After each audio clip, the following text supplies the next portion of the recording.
कल हम लोगों ने बीपीएससी मेंस के पॉलिटी के सिलेबस के विषय में जाना था। ये जाना था कि कौन कौन से टॉपिक्स पढ़ने हैं हमें और उससे क्या क्या संभावित प्रश्न बन सकते हैं। आप लोगों ने भी बीपीएससी का क्वेश्चन बैंक देखा होगा और उससे आप खुद भी एनालिसिस कर सकते हैं कि बीपीएससी मेंस में पॉलिटी में कहाँ कहाँ से प्रश्न उठाए जाते हैं। आज से टॉपिक वाइज तैयारी शुरू करेंगे, टॉपिक्स वाइज पढ़ाएंगे। आपके सिलेबस में सबसे पहला टॉपिक संघीय व्यवस्था था। संघीय व्यवस्था आपने पढ़ा होगा कि भारत एक संघ है। भारत एक संघ है। संविधान के अनुच्छेद 1 में भारत अर्थात इंडिया को राज्यों का संघ कहा भी गया है। यह संघीय व्यवस्था होती क्या है, सबसे पहले इस बात को जानेंगे। दुनिया में 2 तरह की शासन व्यवस्थाएं होती हैं, एक संघीय व्यवस्था होती है और दूसरा ऐकिक या एकात्मक व्यवस्था होती है। संघीय व्यवस्था जैसे अमेरिका संघीय व्यवस्था का उदाहरण है और दूसरा ऐकिक या एकात्मक व्यवस्था।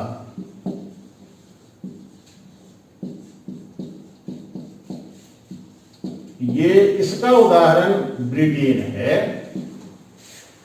अगर एक लाइन में आप अंतर देखना चाहते हैं तो अंतर यह होता है कि संघीय व्यवस्था सत्ता के विकेंद्रीकरण पर आधारित होती है, जबकि एकात्मक व्यवस्था सत्ता के केंद्रीकरण पर आधारित है। यानी यहां सत्ता का विकेंद्रीकरण होता है, यानी सत्ता विभिन्न स्तरों और विभिन्न व्यक्तियों के बीच विभाजित होती है, बटी होती है। सत्ता का शक्ति का विभाजन किया जाता है। वहीं ऐकिक व्यवस्था सत्ता के केंद्रीकरण पर आधारित है, यानी यहां सत्ता का विभाजन नहीं होता है, केंद्रीकरण है। अब हम लोग ये जानेंगे, जैसे एक तो यह है कि सत्ता का विकेंद्रीकरण है और क्या क्या लक्षण होते हैं संघीय व्यवस्था के, तो क्या होता है। अब चूंकि विकेंद्रीकरण है तो स्वाभाविक है कि सत्ता के एक से अधिक केंद्र होंगे, यानी संघीय व्यवस्था में जो संघीय व्यवस्था के मौलिक लक्षण माने जाते हैं, उस मौलिक लक्षण में एक होता है इसमें 2 सरकारें होती हैं, जिसे हम लोग द्वैध शासन भी कहते हैं। यानी 2 सरकारें होंगी।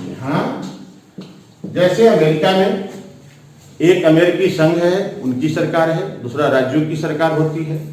अपने भारत में भारत सरकार है, संघ की सरकार है, दूसरे राज्यों की सरकार है, बिहार, यूपी, पंजाब, गुजरात। एक विशेषता होती है कि यह सत्ता के विकेंद्रीकरण पर आधारित है। दूसरी विशेषता है इसमें 2 सरकारें होती हैं, द्वैध शासन होता है। अब मान लीजिए कि सत्ता के 2 केंद्र हैं, 2 सरकारें हैं, तो सुगमता से कार्य निष्पादन हो, इसके लिए सरकारों के बीच शक्ति का विभाजन किया जाता है। यानी कार्य और अधिकार के विभाजन के साथ साथ उनके उन विषयों का भी विभाजन किया जाता है जिस पर सरकारें कार्य करती हैं। कुछ विषय संघ के अधिकार क्षेत्र में होता है, कुछ राज्य के अधिकार क्षेत्र में होता है। ऐसा भी हो सकता है कि कोई ऐसे विषय जिसका राष्ट्रीय और स्थानीय दोनों महत्व हो, तो उसके लिए एक समवर्ती सूची भी बना ली जाती है। तो दूसरी विशेषता, बल्कि तीसरी विशेषता होती है कि इसमें शक्ति का विभाजन होता है।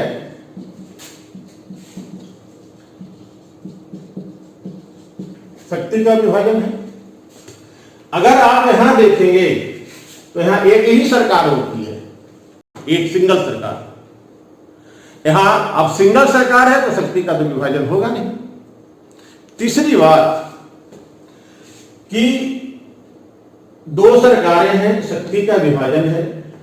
ये दोनों सरकार जो होती है, यानी संघ की सरकार और राज्य की सरकार, ये दोनों का अस्तित्व कौन तय करता है? संविधान। संविधान में भारतीय संघ की बात है, संविधान में राज्यों की बात है। कहा भी गया आर्टिकल 1 में राज्यों का संघ होगा। तो संघ भी बनाया संविधान ने, राज्य भी बनाया संविधान ने, और यह जो शक्ति का विभाजन होता है वो भी संविधान के द्वारा ही होता है। ऐसे में इस व्यवस्था में संविधान की सर्वोच्चता होती है। संविधान से ऊपर कोई शक्ति नहीं होती है, संविधान सर्वोच्च होता है। तो अगली विशेषता है संविधान की सर्वोच्चता।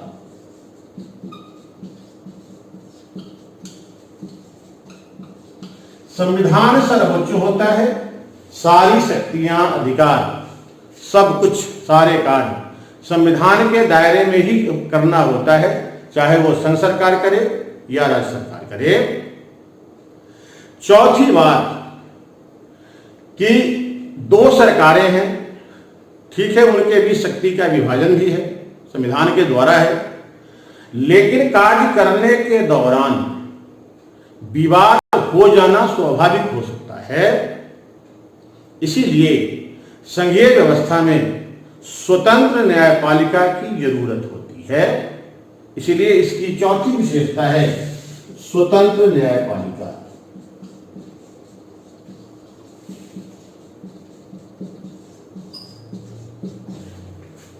क्योंकि स्वतंत्र न्यायपालिका ही संघ राज्य के विवादों का सही तरीके से निपटारा कर सकती है, या फिर अगर संविधान की व्याख्या करने की बात है तो व्याख्या भी होती है। तो स्वतंत्र न्यायपालिका का अस्तित्व होता है, व्यवस्था की जाती है। ये मुख्य रूप से 4 लक्षण होते हैं संघीय व्यवस्था के। इसके अतिरिक्त 2 अन्य बातें भी संघीय व्यवस्था के लिए महत्वपूर्ण मानी जाती हैं। एक कि संघीय व्यवस्था में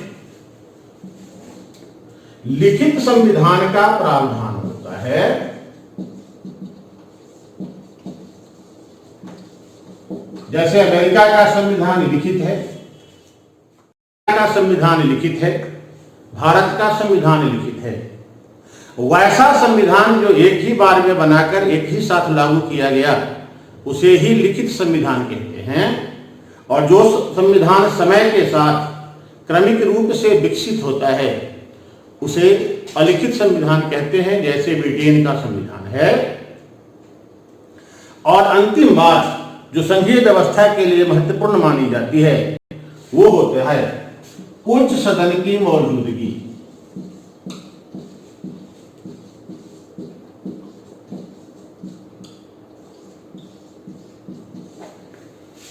यही 6 तथ्य होते हैं संघीय व्यवस्था के मुख्य लक्षण। एक, सबसे पहली बात आपको यह बताना है कि यह व्यवस्था सत्ता के विकेंद्रीकरण पर आधारित है, जिसमें सत्ता और शक्तियों का विभिन्न व्यक्तियों एवं स्तरों में विभाजन किया जाता है। दूसरी बात, चूंकि सत्ता विभाजित होती है इसलिए इसमें 2 सरकारों का प्रावधान होता है, यानी द्वैध शासन की व्यवस्था होती है। एक संघ की सरकार, दूसरी राज्य की सरकार। तीसरी बात कि जब 2 सरकारें हैं तो कार्य करने में आसानी हो, सुगमता हो, इसके लिए शक्ति का विभाजन होता है। कार्य करने वाले विषय और अधिकारों का विभाजन किया जाता है। संघ और राज्य का अस्तित्व संविधान निर्धारित करता है, उनके भी शक्ति का विभाजन संविधान करता है। इसलिए इस व्यवस्था में संविधान की सर्वोच्चता होती है। संविधान का अतिक्रमण का अधिकार किसी को भी नहीं होता है। 2 सरकारें हैं तो स्वाभाविक है कार्य करने के दौरान व्यवहारिक तकरार हो सकता है, समस्याएं आ सकती हैं। ऐसे में स्वतंत्र न्यायपालिका का होना आवश्यक है। होता है। संघीय व्यवस्था का के लिए लिखित संविधान का होना आवश्यक है और साथ में उच्च सदन होता है जिसमें प्रायः राज्यों का प्रतिनिधित्व होता है, इकाइयों का प्रतिनिधित्व होता है। ये मूल रूप से यही संघीय व्यवस्था के लक्षण माने जाते हैं। अब आपसे पूछेगा कि भारत एक संघ है, इस बात को आप परिभाषित कीजिए, इस बात को सत्यापित कीजिए, तो आप कैसे करेंगे? तो ये फॉर्मेट होगा। इस फॉर्मेट को हम एक बार और से लिख देते हैं जिससे कि आपको आसानी होगी कि हम संघीय व्यवस्था को यदि लिखेंगे तो कैसे लिखेंगे।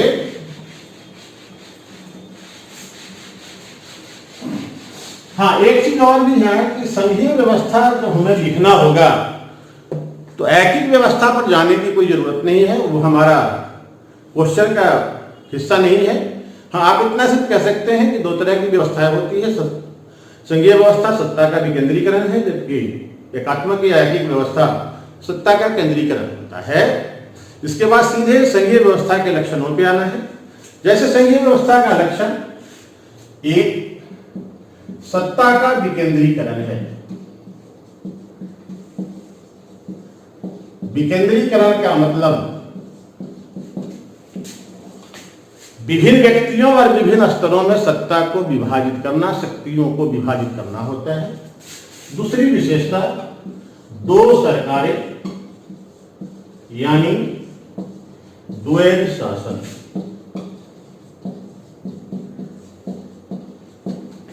तीसरी विशेषता शक्ति का विभाजन।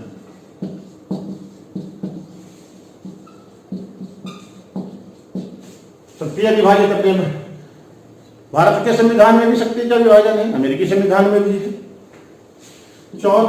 इसके बाद संविधान की सर्वोच्चता।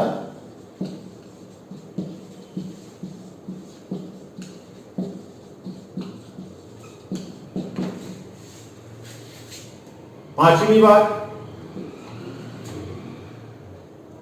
स्वतंत्र न्यायपालिका।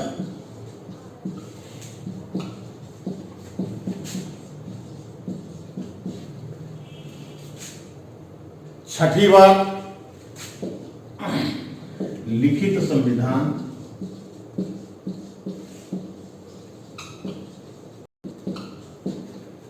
और अंतिम बात उच्च सदन का होना। यही बातें होती हैं। इसके आधार पर किसी भी व्यवस्था में अगर ये बातें हैं या नहीं हैं तो हम संघीय व्यवस्था की विवेचना करते हैं। अब हमें यह सत्यापित करना है कि भारत एक संघ है या नहीं है। अब जब आप दिखाएंगे कि भारत एक संघ है, जब भारतीय संघीय व्यवस्था की विवेचना कीजिएगा, विश्लेषण कीजिएगा, तो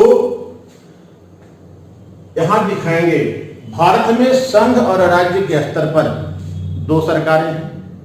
एक बात ये पॉइंट, यानी जब भारत के संदर्भ में लिखेंगे तो इसी बात को थोड़ा दूसरे तरीके से लिख देना है और उदाहरण के साथ लिखना है। जैसे एक बात जब भारत के संदर्भ में देखेंगे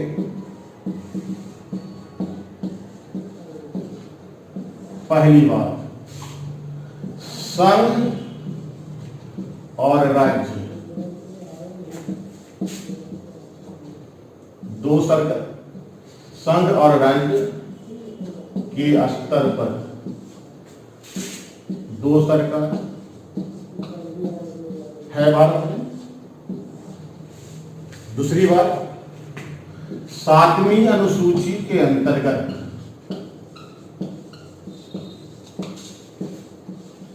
शक्ति का विभाजन। यहां पर आप संघ, राज्य और संवर्ती सूची केवल लिख देना है कि 7वीं अनुसूची के अंतर्गत संघ, राज्य और संवर्ती सूची के तहत संघ और राज्य के बीच शक्तियों का विभाजन किया गया है। भारत में संविधान सर्वोच्च है क्योंकि किसी को भी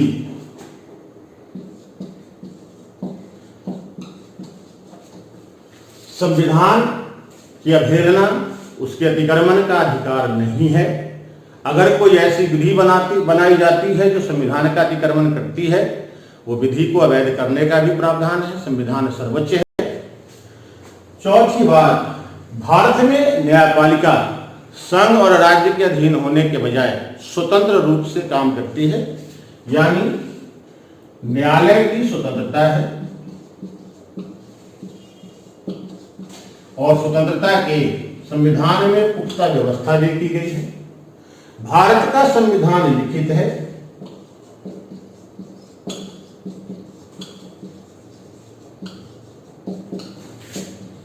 और छठी बात की भारत में उच्च सदन के रूप में राज्यसभा कार्यरत है।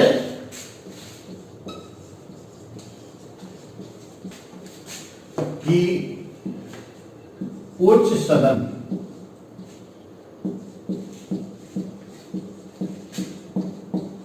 रूप में राज्यसभा का होना, इस प्रकार क्या कहेंगे, भारत एक संघ है।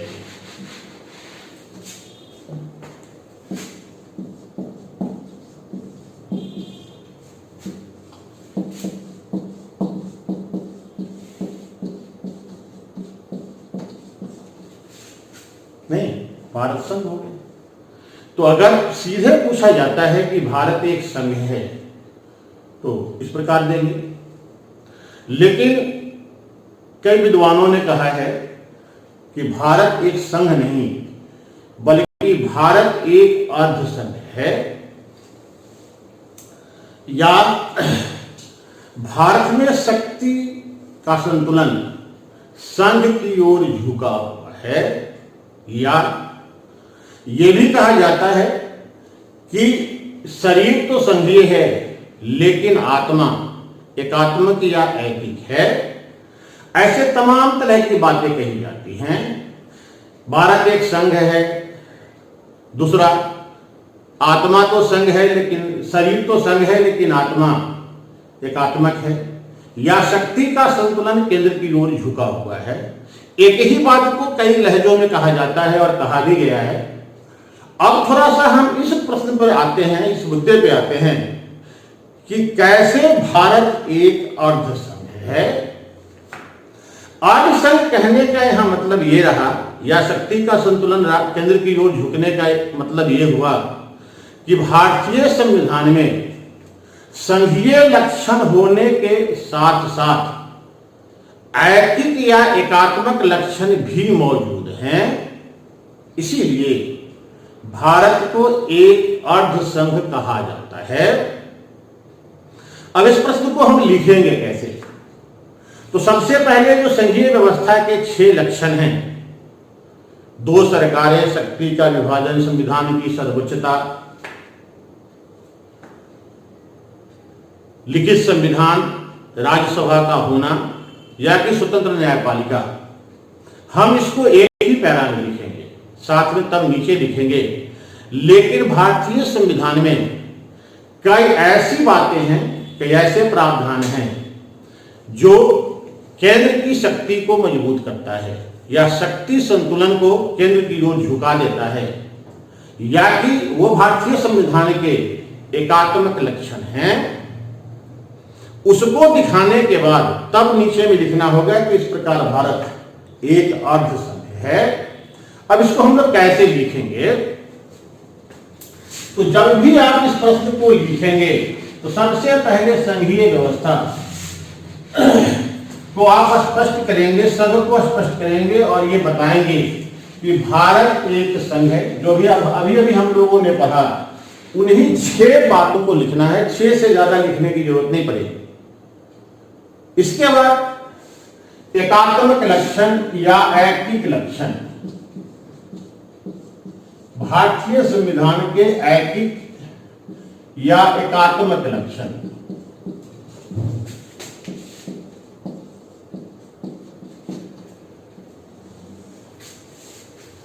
ऐकिक और एकात्मक लक्षण जब लिखेंगे तो इसमें कई बातें हैं, 14-15 पॉइंट आते हैं, उतने लिखने की जरूरत नहीं पड़ती है, लेकिन कई बातें हैं लिखने जो लिखा जाएगा। इसको अगर हम लोग मोटे तौर पर बांटें तो 3 हिस्सों में बांट सकते हैं। एक, संरचना के स्तर पर ही अंतर है।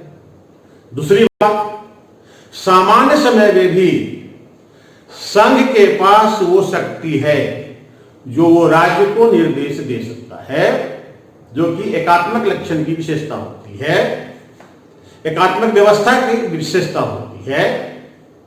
और तीसरा, भारतीय संविधान में आपात उपबंध का भी प्रावधान किया गया है और उस आपात उपबंध में कोई भी आपात उपबंध लागू हो, तीनों में से कोई व्यवस्था एकात्मक ही हो जाती है। अगर हम लोग इसको 3 हिस्सों से बांटकर देखें तो एक होता है, इसको 3 हिस्सों में बांटकर लगभग 13-14 पॉइंट्स बनते हैं। उतना लिखने की जरूरत नहीं पड़ती है, उसमें से आप 6-7 भी लिख देंगे पर्याप्त है। यह साबित हो जाएगा कि हम एकात्मक लक्षणों से अवगत हैं और हम भारत को अर्ध संघ साबित कर सकते हैं। एक है संरचना के स्तर पे, 4-5 पॉइंट इसमें लिखेंगे, संरचनात्मक तत्व है। दूसरा, निर्देशात्मक तत्व है, जिसमें संघ सरकार राज्यों को निर्देश देती है। तीसरा,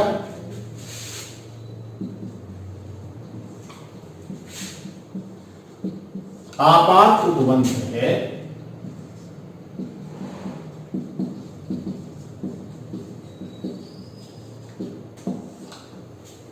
ये 3 है। अब संरचनात्मक में क्या क्या डालेंगे? तो जैसे संघीय व्यवस्था में दोहरी नागरिकता का प्रावधान होता है, भारत में एकल नागरिकता है, संरचनात्मक तत्व है।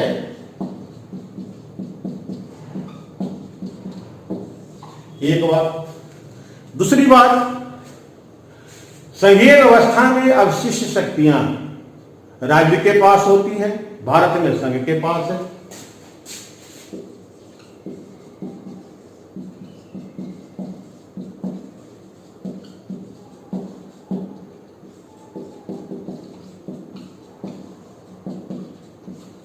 तीसरी बात, राज्य की कार्यपालिका प्रमुख, जो राज्य का कार्यपालिका प्रमुख होता है, उसकी नियुक्ति संघ का कार्यपालिका प्रमुख यानी राष्ट्रपति करता है। यह संघीय व्यवस्था के अनुकूल नहीं है।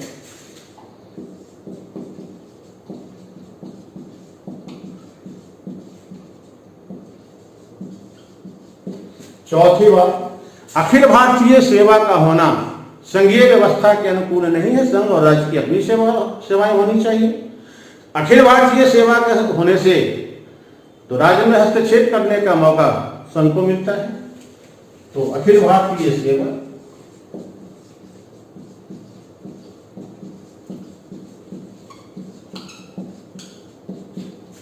पांचवी बात, एकीकृत न्यायपालिका, निर्वाचन और लेखा परीक्षा की पद्धति संघीय व्यवस्था के प्रतिकूल है।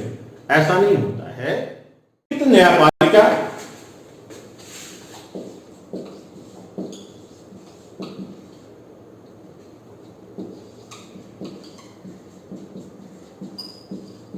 निर्वाचन, लेखा परीक्षा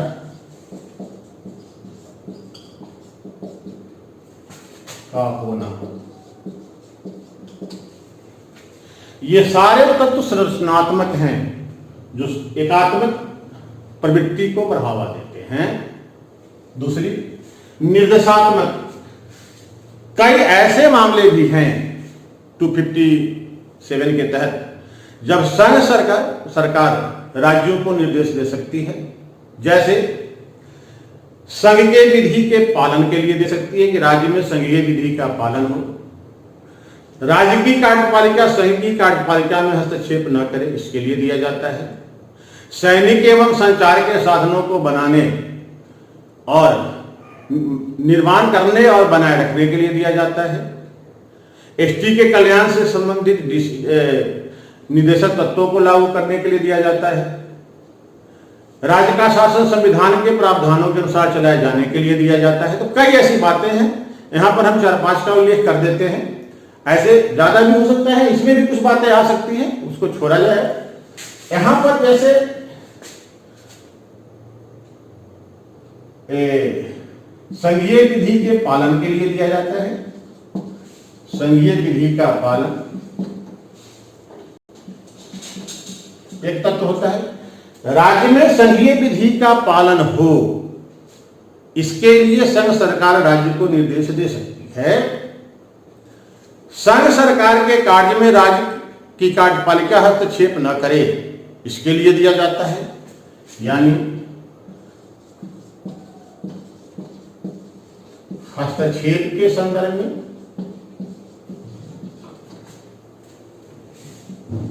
फिर राष्ट्रीय एवं सैनिक महत्व के निर्माण के लिए दिया जा सकता है।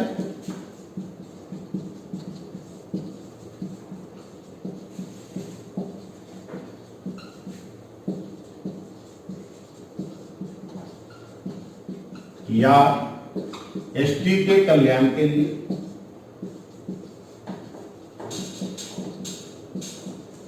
या राज्य का शासन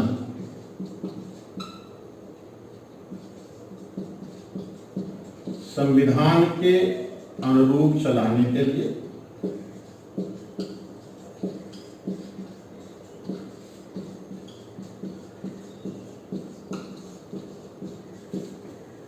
या अल्पसंख्यक वर्ग के बच्चों को मातृभाषा में प्राथमिक शिक्षा के लिए,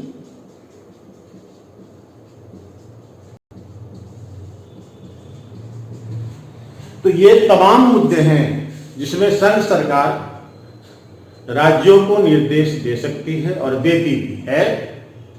ये राज्य के कार्य में संघ का हस्तक्षेप हुआ जो संघीय व्यवस्था के अनुकूल नहीं है। तीसरी बात, भारतीय संविधान में 3 प्रकार के राष्ट्रीय उपबंध का प्रावधान है। राष्ट्रीय आपात अनुच्छेद 352, 356 के तहत राष्ट्रपति शासन का प्रावधान है। जब राज्य में संवैधानिक तंत्र विफल हो जाता है तो राष्ट्रपति को अधिकार है कि वह उस राज्य में का शासन अपने हाथों में ले ले। और अनुच्छेद 360 में वित्तीय आपात का प्रावधान है। जब देश का वित्तीय स्थायित्व या साख संकट में पड़ता है तो राष्ट्रपति वित्तीय आपात की घोषणा कर सकते हैं। ये तीनों ही प्रावधान जब लागू होता है तब देश में शासन व्यवस्था संघीय न होकर पूरी तरह एकात्मक या ऐकिक हो जाती है। तो इसको भी उल्लेख करेंगे। तो यहां पर से केवल 3, पहला 352 राष्ट्रीय आपात, दूसरा 356 राष्ट्रपति शासन और 360 वित्तीय आपात। यानी कुल मिलाकर 12-13 होंगे, 14-15 भी हो सकते हैं, 16-17 भी हो सकते हैं। और लेकिन उतना हम भरते रहें इसकी कोई जरूरत नहीं है।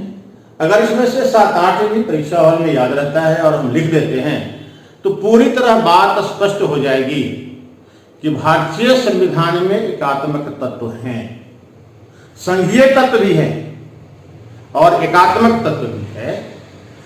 तो चूंकि दोनों तत्व है तो खिचड़ी यानी संघ। इस प्रकार आप भारत संघीय व्यवस्था को अर्ध संघ साबित कर सकते हैं, क्योंकि दोनों चीज है। तो नीचे में लिखना होगा आपको कि भारतीय संविधान में संघीय तत्व भी हैं और एकात्मक लक्षण भी प्रबल हैं, प्रबल रूप से मौजूद हैं। इसलिए भारत एक अर्ध संघ है। अगर फॉर्मेट के रूप में आप जाना चाहते हैं तो इसको इस रूप में लिख सकते हैं।